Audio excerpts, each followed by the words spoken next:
ডান্ডা। কে রে? আমি। আমি কে? বাড়া সামনে আয় বলছি, নালে সেটা ভেঙে দেবো। তাই তোর এত বড় ক্ষমতা? এই দেখ, তোর সামনে এসে গেছি। বাড়া ভূত ভূত। কি যেন বলছিলিস? সেটা ভাঙবি না কি ভাঙবি? না বাড়া, ছেড়ে দে আমাকে, আমার ভুল হয়ে গেছে, ভুল করে বলে ফেলেছি। সে যাই হোক, তোকে আজকে ছাড়া যাবে না। আমাকে ছেড়ে দে বাড়া, আমাকে মেরে তোর কোনো লাভ হবে না রে। না বাড়া, তোকে ছাড়া যাবে না। বেঁচে থাকতে আমার পোদ মারার বিশাল শখ ছিল, কিন্তু অনেক চেষ্টা করেও মারতে পারিনি। কিন্তু এবার ভূত হয়ে সবার পোদ মারবো বাড়া, আর শুরু করব তোকে দিয়ে। না না।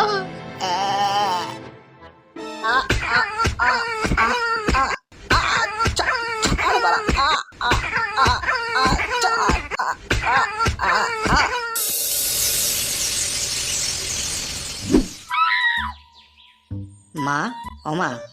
হ্যাঁ বল। আরে এত সকালে উঠে গেছিস? হ্যাঁ ওই আর কি, ঝন্টু চেম্বার খুলছে, ওকে একটু সাহায্য করে দেবো আর কি। বাহ, এ তো খুব ভালো কথা। যা, দুটো পয়সা রোজগার করে তোর বাবার উপর ছিটিয়ে দিস, আমার মনে শান্তি হবে। সে কি আর বলতে, বলছি 100 টাকা দেবে মা? না রে বাবা, আমার কাছে নেই। তুই তো জানিস আমার কাছে পয়সা থাকে না, যা তোর বাবার কাছ থেকে নিয়ে নে। সকালবেলা একটা ভালো কাজে যাচ্ছি আর তুমি বিড়ালে রাস্তা কাটার মতো কথা বলছো, দিনটাই বাজে যাবে।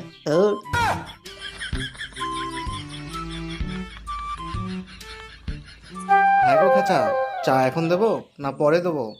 দিবি বলছিস? দে তাহলে। পকাই ঝন্টু ওরা আসবে না? ওদের সাথে চা খাবে না? না, ওরা আসবে না। কেন, ওদের আবার কি হলো? নতুন ব্যবসা খুলেছে না, তা এখন খুব ব্যস্ত। এখন কি লেওরা চা খেতে আসবে আর? কিসের ব্যবসা খুলেছে? দেহ ব্যবসা। দেহ ব্যবসা মানে? ওই আর কি, লোকের দেহ দেখে পয়সা নেওয়া।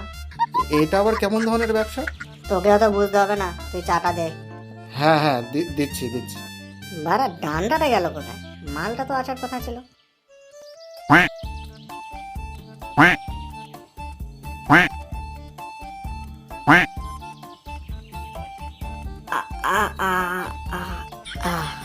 দে বাড়া, আমাকেও 1 কাপ চা দে।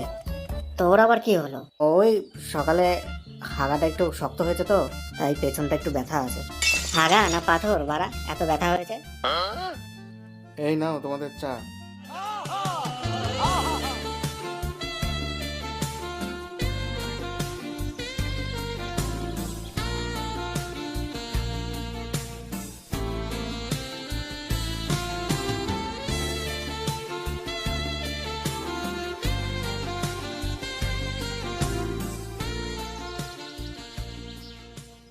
বাবা, এই কোন খানকির ছেলে রে? ও বাড়া তুই, তা কি মতলব তোর? তুমি এখানে কি করছিলে? হ্যাঁ, বাগান দেখছিলাম, তাতে তোর কি? বাগান দেখছিলে নাকি বাগানের চারা পোতার চেষ্টা করছিলে? শুয়োরে বাচ্চা, তোর মুখে অনেক বড় বড় কথা ফুটেছে দেখছি। তুমি এখানে দাঁড়িয়ে বড় করতে পারবে আর আমি বললেই দোষ? ঢ্যামনা, তুই এখানে কি করতে এসেছিস? 100 টাকা দাও, লাগবে। কোনো টাকা পয়সা দিতে পারবো না, আমার কাছে টাকা নেই, ভাগ এখান থেকে। তাহলে তুমি দেবে না, তাই তো? না দেবো না, কি করবি? দেবে না তো ঠিক আছে, যা দেখলাম মাকে গিয়ে একদম অক্ষরে অক্ষরে সব বলে দিচ্ছি, তারপর দেখো কি করবে তুমি। দাঁড়া। কি হলো, ফেটে গেল তো? শালা পড়বি তো পর, এই ঢ্যামনার সামনেই পড়লাম। কি হলো, দেবে নাকি যাবো? দিচ্ছি, এই নে।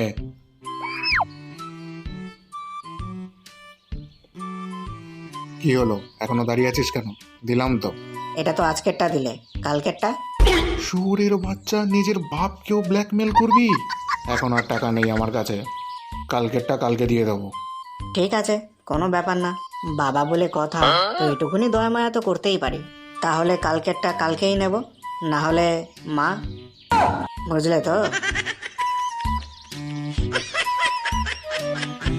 দাঁড়া শুয়োরের বাচ্চা, তোর সেটা আমি ভাঙছি। কখন বাড়ি ঢুকলি?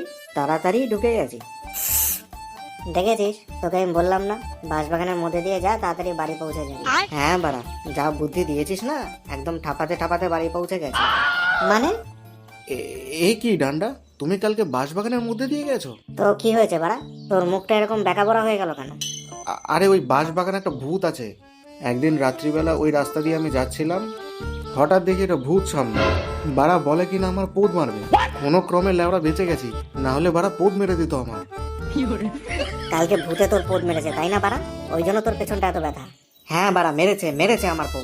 লেওরা তোর কথা শুনে তাড়াতাড়ি বাড়ি পৌঁছাবো ভেবে বাঁশবাগান দিয়ে গেলাম, তারপর বাড়া আমাকে কিভাবে পোদ মেরেছে আর কি বলবো তোকে। ভূতে তোর পোদ মারতে চাইলো আর তুই পোদ মারতে দিলি? কি আর করবো বাড়া।